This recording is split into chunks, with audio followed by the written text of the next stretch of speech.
Hey, Nation, we're back with Joshua Liberman out of Albuquerque, New Mexico. The city name I can't spell. Welcome back, Joshua. How you doing? I'm doing fine, Harry, and unfortunately, Albuquerque does vary by spell, or does vary in spelling, whether you're in Spain or New Mexico, just to make it that much harder. Oh boy. Okay. It took me a lifetime to learn to spell Mississippi, but I'll start to work on Albuquerque. With that said, hey, recently you dropped a piece in Commercial Integrator, a publishing property, and it's about one size doesn't fit all with MSPs and so on. So, what's the story? What's the work that you did over there? All right, so I've done this for a few publications over the last year or two, and I want to start out by telling you that I'm not the authority here, and there are many people who believe they are, and you can approach them for different opinions. But I can tell you that I've worked with various different ways to offer managed services, and for us, having options, and like most things, having three options is the way to go. Now, I call it tiering, T-I-E-R, not the other way. I call it tiering because we actually like to only mention two of them. We have a gold and a platinum plan.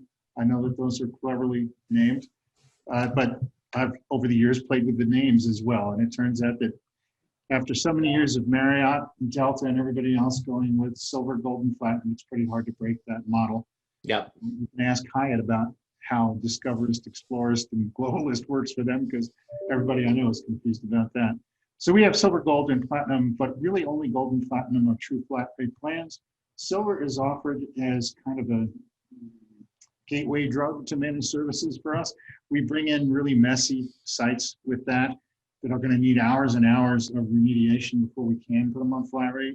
We also approach larger organizations with their own IT in what Bob Coppage calls commits, or co-managed IT, in a commit sense with that silver plan, because that silver plan is only automated security-focused services, from patching to EDR to remediation to firewall log reading to DNS filtering, et cetera. I don't want to go through it all. But the bottom line is we tier, others don't. And when it comes right down to it, there's a lot of arguments, a lot of good arguments not to do what we do. For example, anybody who works with tiers will at one point or another have to explain to their clientele why they're seeing a bill for something.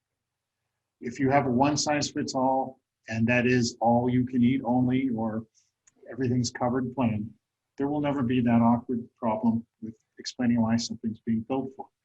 Now, I used to think that all you had to do is write your documentation really well. Sorry, I'm going to bring a little light onto me here. All you had to do was write your documentation really well and explain yourself very clearly in that initial meeting, and you'd never have a problem. I used to believe a lot of things, but that's just not the case. The bottom line is, if there can be confusion, there will be.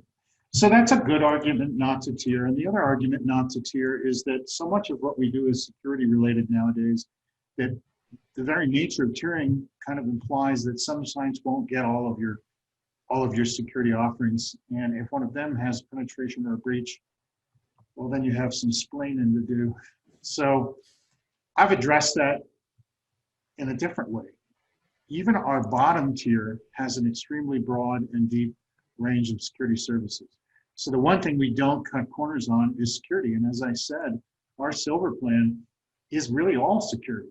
So in that sense, you might even think of it as an MSSP offering, although that might be an exaggeration. The bottom line is we don't cut corners on security. So I've avoided that. But we tier. And the reason we tier is because, A, there's that entry level that lets us get into a site that we could not engage with. When you walk, in other words, when you walk in the door and somebody hasn't had a firewall or antivirus or backups or patching in a decade, and we see that all the time. Oh yeah. We got some work to do. And if you think that you're going to bring them on flat rates, you're going to either need to price that so highly that it seems very, very challenging, or you're going to need to find a way to build that into a project. So we used to do that and just make the remediation a project. But how do you tell somebody who's not been spending $1 a month for IT for a decade that they need to drop 30 grand to get started? That's pretty challenging. So we found the idea of maybe 500 or 1,000 a month to get started at that level and ramp them up to speed, bring them up in 3, 6, 9 months is the longest we ever took, and then migrate them up the stack. The other reason you tier is that not everybody actually needs the same things. We do have some fairly simple sites that don't need everything that the more complex sites do. And we have sites that we virtually never see on site and then never open a ticket outside Monday through Friday, 8 to 5. And I think that your plan should accommodate those just as well as it accommodates the people that have call centers or hotels, which we don't do, but a lot of hospitality back when that was still a thing requires a much quicker response than 24/7, whether it's restaurants, hotels, etc. So I found that a gold and a platinum plan, and honestly, most of our sites are on gold. Very few of them need the on-site 24/7. And if they do, they pay a little extra over their monthly fee over gold when they need it. If that happens enough, we move them to platinum. We're negotiating with a nonprofit right now, which is amazing on its own, that wants to go to platinum. And I'm ready to talk them out of it because I can see from their needs that they'll probably save money on gold. We let people switch. We don't charge anything extra for it. There's really no change in our back end. So there's no reason not to let them migrate. And it's a wonderful reason to have a quarterly meeting to say, hey, are you on the optimum plan? Very rarely do people move down, but at least fairly commonly they move up. So that's it. I kind of beat that to death a little bit, but I think that it's just wonderful to have options. I want them myself, and I can't yet justify not offering them to my clientele.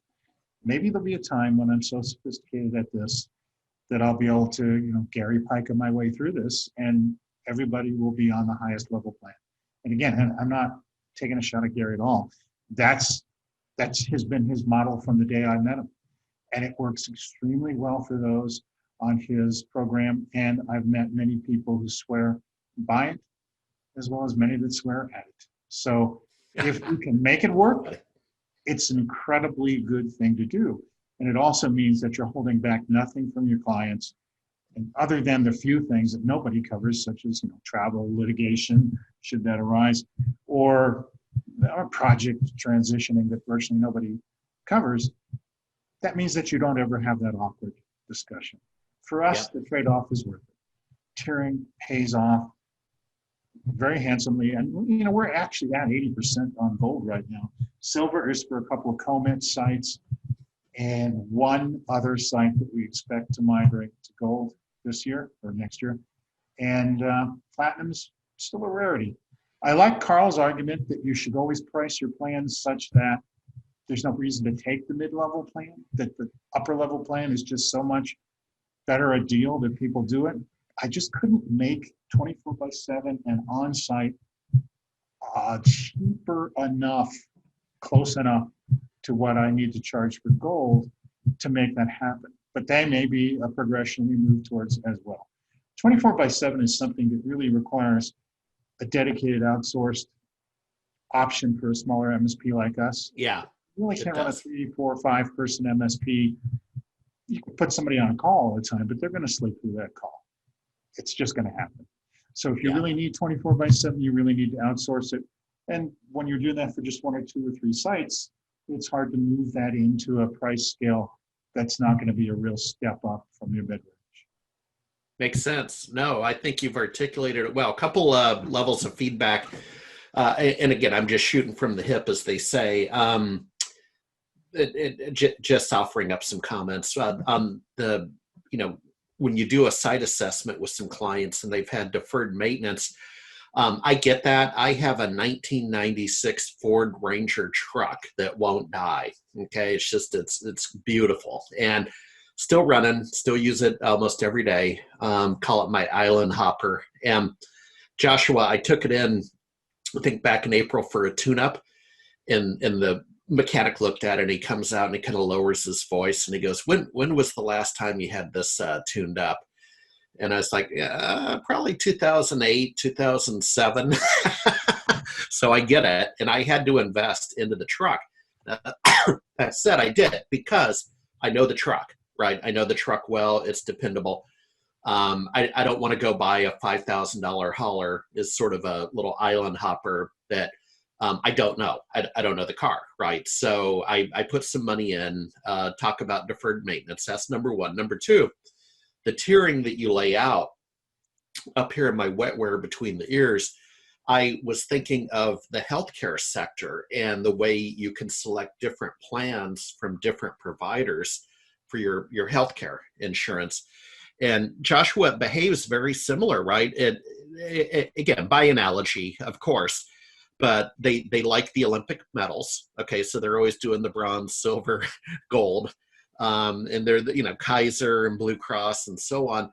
But it's always interesting when that time of the year comes up that you can look at what's covered, what the trade-offs are. If you want the high deductible and the lower monthly payment, do you want catastrophic cover? You know what I'm saying? That I do. There's some real analogies here, man.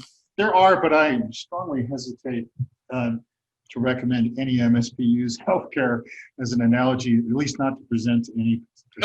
Fair enough. And the reality is, with healthcare, at least in the United States, each year, if not a lot, prices go up and coverage drops. Our plans don't work that way. Coverage actually improves over time at the same cost. So I'm gonna pull this into the other half of the discussion about, and that's price structure or price rises.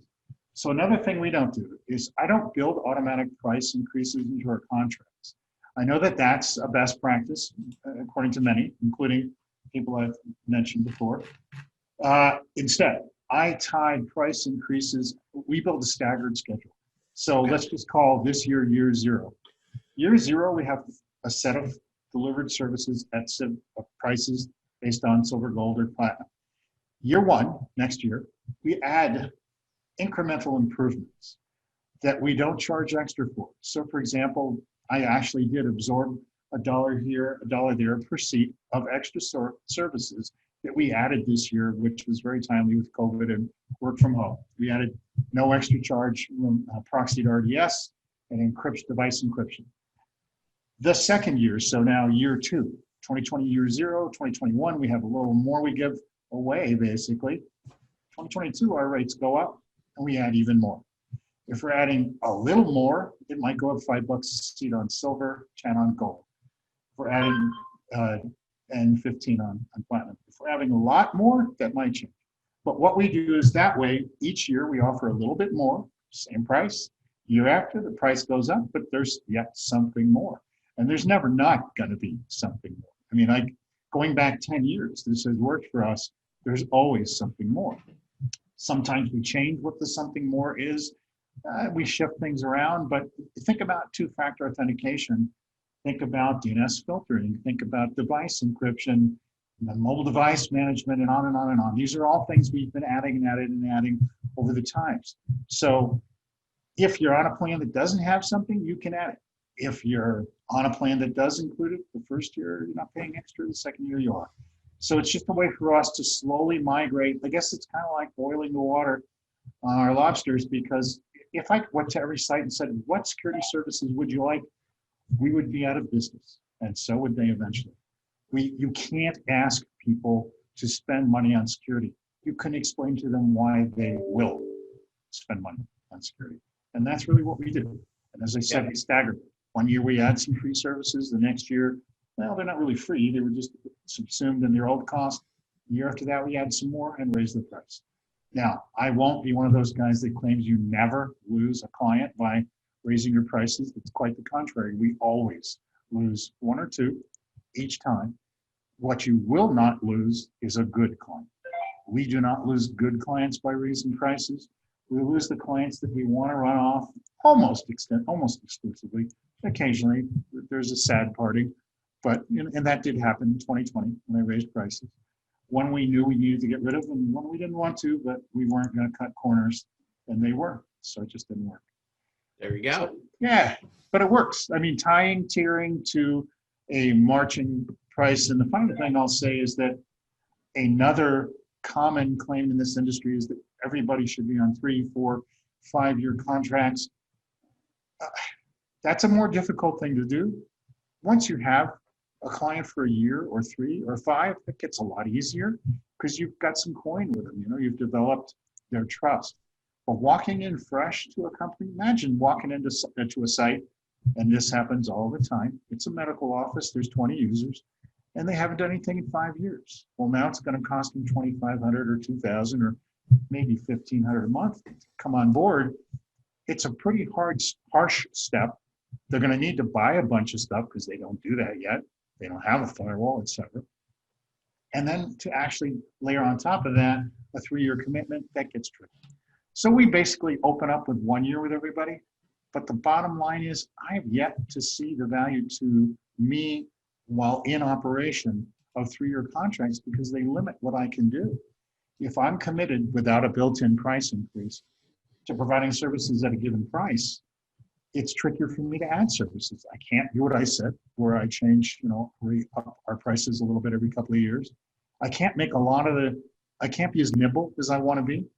Now, I think over time, I'll work that out and maybe we will have integrated price changes, or maybe we'll have every other year or every third year.